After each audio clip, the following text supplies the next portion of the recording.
One of you shall weave our cloth, and the other boil our broth. Father now sets out to ride to the palace with his bride. He was never one who tarried. That same evening they were married. Tsar Sultan rejoices, eats a feast with his pure young Tsaritsa. Then they're laid for all to see on a bed of ivory. And the good guests, I must own, leave the youthful pair alone. The cook is furious, black as doom, the weavers weeping at her loom. How they envy the new life of the sovereign's lovely wife, while the young Tsaritsa, knowing she's a happy duty owing, is with child on that first night.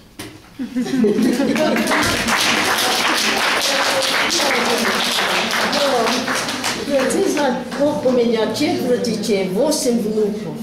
И я, конечно, я так люблю, рассказывать, такие раньше, когда они были маленькие, конечно.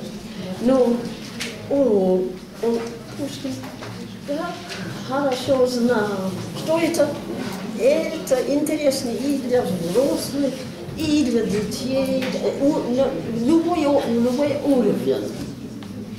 Это очаровательно для всех, по-моему. Это все, что я привез. Вот я хочу сказать. Я думала, что, по-моему, может быть, самый лучший час здесь. Что-то одно. Одна очень хорошая часть. Это последние слова Татьяны Онегиной. Онегину. Я читаю и перечитаю их, и она так мудро, и это так больно слышать это. Но можно читать, просто эти, все здесь.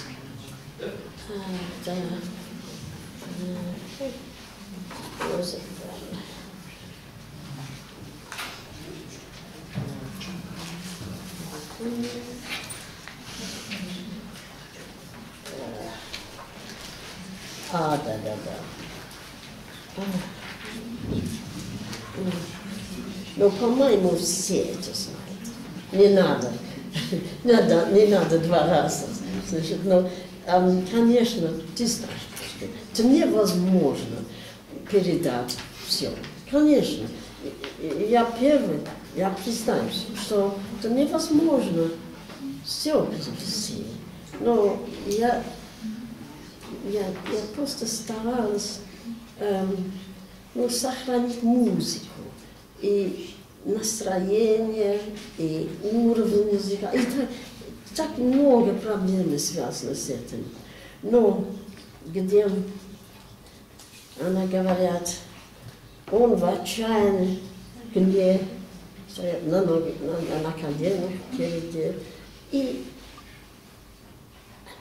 she looks at him, does not restrain him, does not try to help him stand. She lets his greedy lips remain pressed to her cold and lifeless hand. What is she dreaming of? The past? The silence lengthens. And at last she tells him quietly, enough, please do get up. I feel I owe it to you to explain myself quite candidly. Onegin, do you remember when we met in the lime alley? Then recall with what humility I listened, how I tried to learn your lesson. Now it is my turn. Onegin, I was younger then, and I was better to my mind. I loved you, and what happened? When I sought your love, what did I find? What answer? Just severity. Is it not true? What novelty could a young girl's devotion hold? And now, my God, the blood runs cold when I recall the agony of your cold look, your sermon. Though I do not blame you, now I know you acted with nobility, a most correct and proper part. I'm grateful to you with all my heart.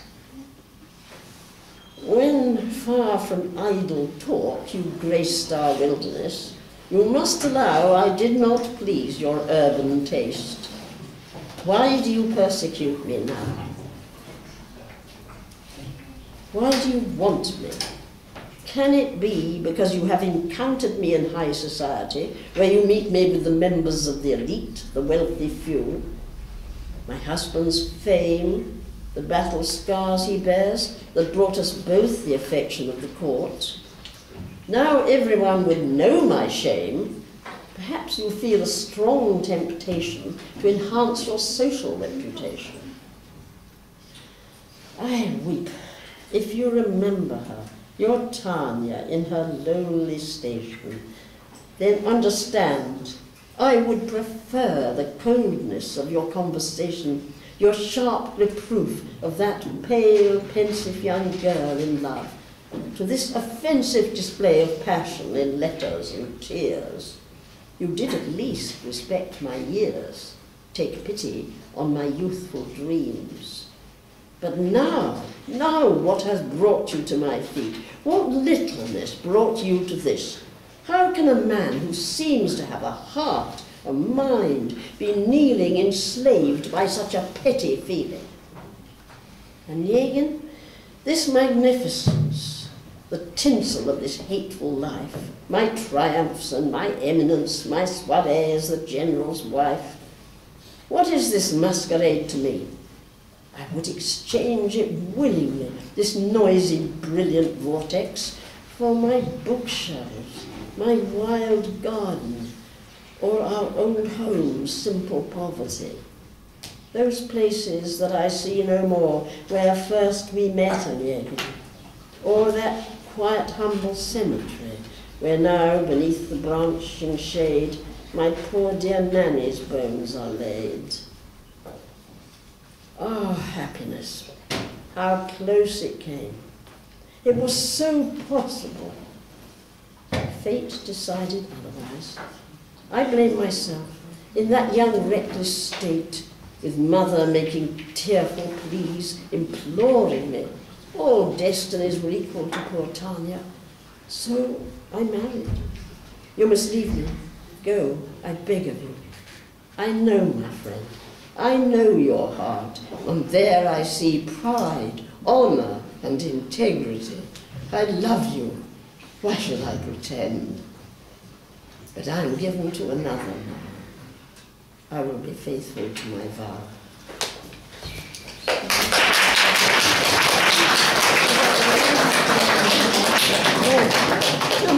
Может быть, вопросы? Я не знаю. Вопросы, пожалуйста. А вы своим внукам читаете сказки на русском языке? Извините? Внукам своим. Вы сказки на русском языке читаете или только на английском? Какие сказки? Сказки. Сказки? Да. Я никогда не читала по-английски. Для внуков. Внуков, извините, я очень плохо слышу, извини меня, внуков, ну, конечно, я перерассказываю, я не... Пересказываю. Да, если к этому времени, когда я закончу переводы, они уже взрослые, с детьми. Ну тогда будут правнуки, Мэри. Правнуки. Правнук. Ну, я жду. Можно уже читать. Да, я надежда. Этот раз обязательно я читаю. Да. Ну, конечно. Ну,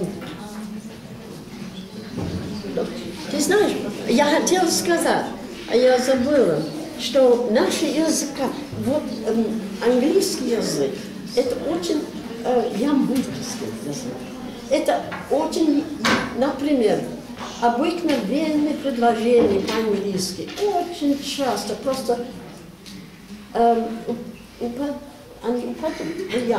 например, I think I'll have a cup of tea.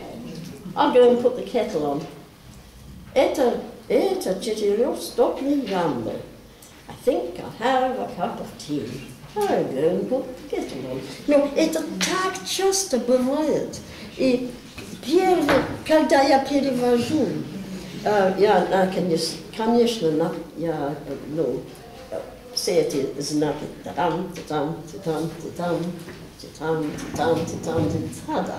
ну, надо все это как, ну, это клетка. И потом я ищу где-то, может быть, посередине, не совсем первое предложение, но где-то есть совпадение музыки, ритма. Вот я ищу. И потом вокруг этого растает остальное. Ну, это всегда так. Но, по-моему, есть совпадение. Это очень что-то близко. Как мы, наш язык очень близко. И поэтому может быть, это легче с русского на английский, может быть, чем на немецкий. А я не знаю, никогда не читал, конечно. Но, по-моему, есть какое-то совпадение музыки. Извини меня, вот вопросы. Да, Настя хотела. Друг на друга оглядываемся. Да. А вы когда-нибудь переводили на английский язык песнь о вещем Олеге? О. Песня о вещем Олеге. О, это что? Это тоже Пушкин. Как ныне сбирается вещи Олег, отмстить неразумным Хазарова. Нет, еще нет. Но есть ну, я надеюсь. Отдельные стихи. Не поэмы, не сказки, а отдельные стихи. Да. Just poems, short ones. Ага, yes. Я перевела несколько. Вот в чем дело. Поэтому я начала с такими длинными, графнули, например, и балда. Потому что в 99 году в Англии был, ну, это даже годовщина, конечно, Пушкина. И в этом году мы опубликовали это 15 томов. Это полное собрание сочинений Пушкина на английский. И была целая команда переводчиков. И я очень поздно поступила в это. Я закончила, ну, я защитила диссертацию тогда и написала диссертацию. И в середине и тогда им надо эти длинные. И поэтому я начала так. Ну, конечно, я не помню. Но сейчас я перевожу пора. Это такое, для меня это такое язык. Но вот в чем проблема. Покой сердца просит. И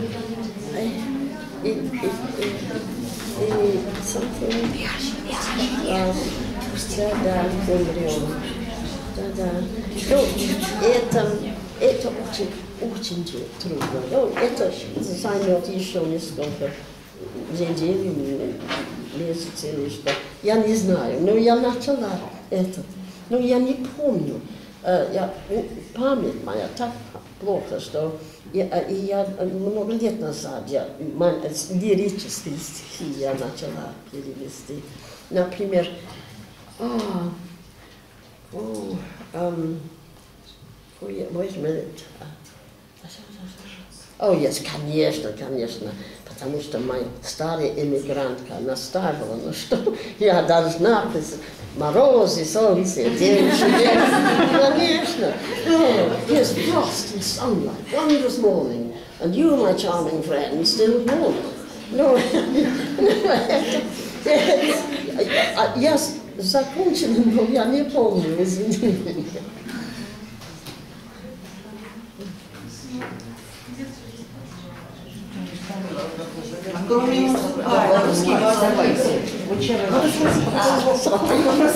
Кроме музыкального, у вас какое еще образование? Вот до 50 лет, как вы начали? Ну, вот, как молодая женщина, я была 4 года в Академии музыки в Лондоне. So you can speak English. Oh, yes, yes, okay. If it's easier for you. So. Well, yes, yes. If you can't understand me in Russian, No, we do understand you, but for our students just. Oh, I'm sorry. No, I was afraid you might not understand my awful Russian. Never mind. Yes, I spent 4 years at the Royal Academy of Music. Piano and violin was the second instrument, but piano was my main instrument, and I still play. And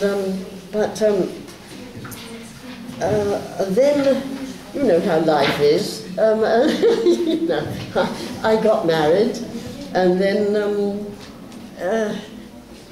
well, I would have had perhaps a quite different career, but my husband became very seriously ill and disabled. So after about 2 years of marriage, so I was looking after him and children and so on. I wasn't doing anything until I got to 50 years old, and I thought I'd got to do something. So I wrote a novel, and I wrote 3 novels. In fact, they were all published in London, and novels are something you can do around the kitchen table, you know, when the children are asleep. Novels are a very handy form of literary exercise. But yes, I wrote these 3 novels, and I wrote a 4th, which I thought was the best of all, but they didn't like it. It was, well, I'm not romantic, black humour perhaps a little bit, and it was at a time in the 80s when everyone was so optimistic, everything was for the young, they were all making fortunes, you know, and they didn't want to hear about a novel set in an old lady's home. You know, they were semi-senile old ladies. And I don't know what possessed me to write this, but anyway I did. And I liked it. It made me laugh anyway. It made me laugh a lot. And fortunately, I think it makes Natasha laugh because I'm hoping she's going to translate it into Russian when she's got a minute to put between seconds. I mean, you know, it's 6 months in the summer, Oh. 6 months in the winter. Oh yes, yes, that's what Natasha always advises. I should live here for 6 months in the summer and 6 months in the winter. then we'd get everything done. I think my children and grandchildren might object, however. No, so really I didn't have the career I thought I was about to have. And my husband didn't have the career he thought he would have. He was a very talented stage designer. And it turned out somewhat differently. But however, apart from these novels, which I did publish, I really had no separate career until finally, at the age of, well, I suppose I was 58, I was on my own for the first time. And I thought, right, you know, now this is my moment to try and discover what I really want to do. So I tried to think, you know, and of course, well, it was, that's when I was just after I'd started learning Russian, and the Russian was becoming quite an obsession, and I was getting so involved in the literature, and I thought, of course, this is what I ought to be doing. So that's when I went to university, at 62. It was very funny. I mean, the first day, I went to this university, London University. I walked round the square about two or three times before I dared go in. I thought, what have I done? And the first day, I thought, I'm not going to be able to do this. I have made a terrible mistake. How embarrassing. I've got to keep going though, because the children will be so disappointed. So I thought, oh Lord, the first term, I really did nothing but work on the course or sleep. I fell asleep on everybody's sofa. I would go out to see people and just drop off. I'm absolutely exhausted. But gradually, my memory sort of came back into action. So then after, it was the third year of, at university that we had the possibility of coming here. I thought, there were 20 students, all of them about 20-something, you know, 21 or 2, if that. I was 64, and we all came, 20 of us, from universities all over England and Scotland and Wales. And there I was in a hostel, the hostel on, near Park Victoria, I can't remember the name of the room. Studying at, they called it then the Maurice Thorez. It was the old, well, it's the Linguistic University now, isn't it? Yes. So it was an extraordinary time. We went out to the first 6 months. We stayed. What is that? It's beyond Yugo-Zapad metro, and then a bus ride. It's Pushkin, a massive place where foreigners study Russian. I can't remember the name of it. Pushkin Institute? Pushkin? Ah, yes. We lived there. Гиря. Huh? Гиря. Ah,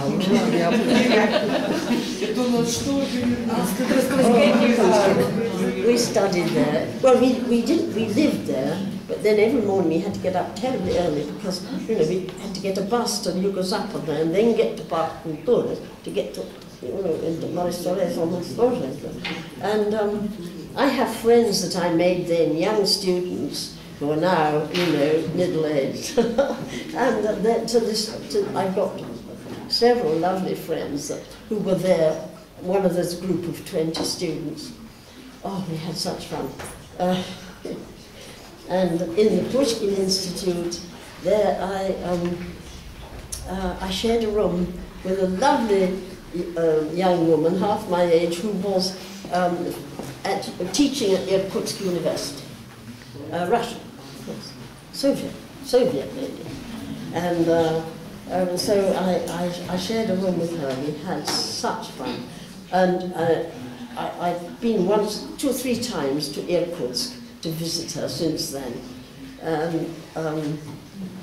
It was, I look back on that, it was not a year, it was 10 months. It was a golden time. I look back on it and I think, oh, that was such fun.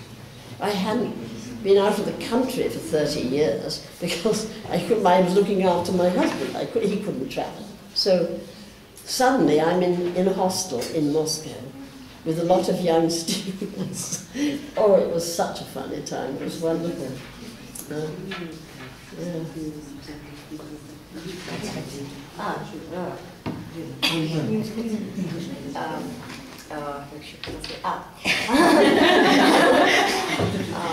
First, I would like to say that you've impressed all of us with your Russian, because I think your Russian may be better than Russian. Oh,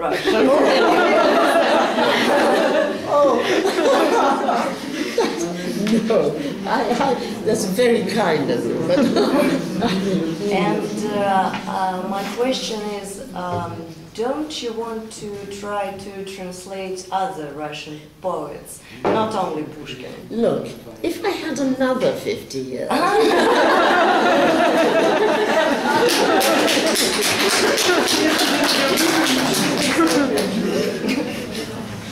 I think now I really have decided I'm going to.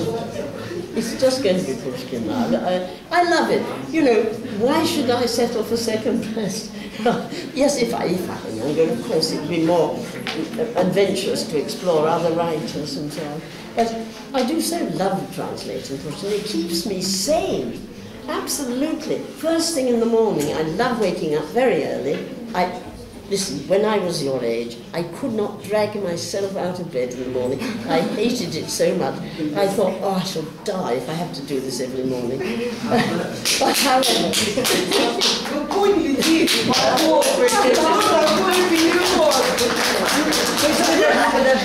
But there is hope, it does pass. You do eventually get up. And now I love to get up really early. I get up at 6 and I make myself tea and I take it back to bed. And I sit there and I translate Pushkin. And this is what keeps me sane. Because life, goes on all around you. And there's always something, occupying you. But this every morning is how I start every day, and it really is. It gives me a kind of peace, a special place of my own, where nobody, well, certainly none of my family, because none of them speak a word of Russian. So it's wonderful that it's like a sort of a kind of quiet, little harbour that I've got for myself. Nobody else can come in. And I'm just there on my own, it's just me and Pushkin. It's a very, very lovely way to start the day.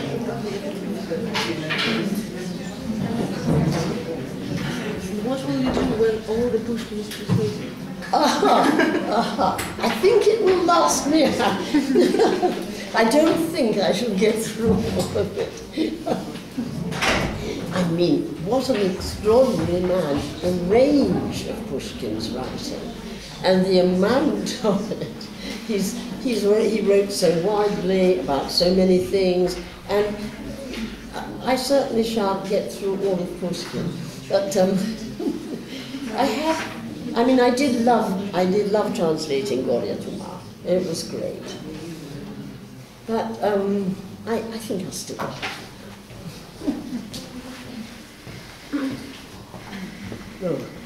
I have another question. I was wondering, what's the situation right now in London or in the Great Britain with Russian language? I mean, is there a need for Russian translators at all? There was a time, I think it was when I was studying 20 years ago, that there were a lot of Russian departments were opening up in universities, and it was very important then, that there was a new breakthrough. It was, like 91, for instance, at that sort of period. There was a need, because there was a new connection growing up. But now I think Russian departments are gradually fewer, and some are closing, and that's sad. I think now everybody's either learning Chinese or Arabic, but that's to do with other things entirely, rather not literature, but to do with politics, isn't it? The necessary language at the moment, perhaps Chinese or a lot of emphasis on that. But I think I was quite happy the other day. Somebody showed me how to, on a computer, and I'm useless on computers. I mean, I use them, but something always goes wrong. I have grandchildren to consult. They know how to do it, so I phoned them up to find out. But a friend of mine here showed me how to use Google Translation. It was bliss. I laughed so much. It was just wonderful. It really cheered me up, and I thought, I think we are still necessary.